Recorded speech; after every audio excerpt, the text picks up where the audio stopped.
Kumusta mga kaboxing? This is Boy Kalawang TV.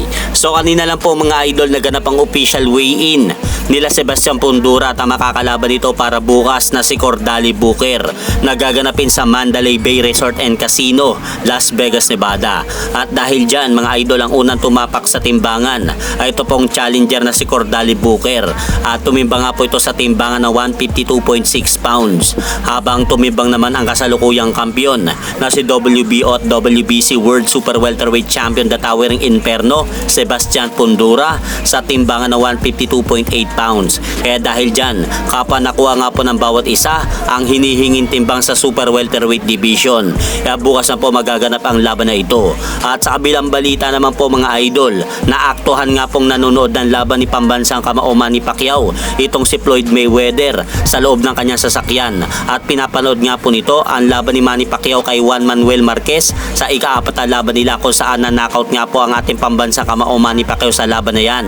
So hindi nga po natin malaman mga idol kung anong rason ni Floyd Mayweather kung bakit sa dinabi-dami ng laban ni pambansang kamao Manny Pacquiao ay ito pang laban niya kay Juan Manuel Marquez ang napili nitong panoorin. And that probably starts to become the formation of what happened in Sal's life. Every night Sal would call me. We would chat and he would read me the Bible. Sal's main concern always was whether he was going to go to heaven or not.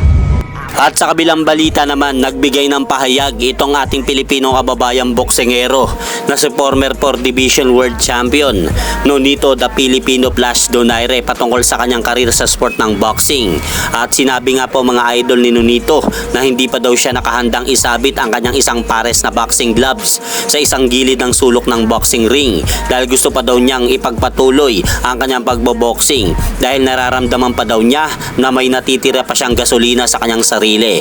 So dahil po dyan sa naging pahayag na yan ng ating Pilipinong kababayang boksingero na si Nonito Donaire sa Boxing World's Insta, irespeto na lang po natin ang kanyang pasya.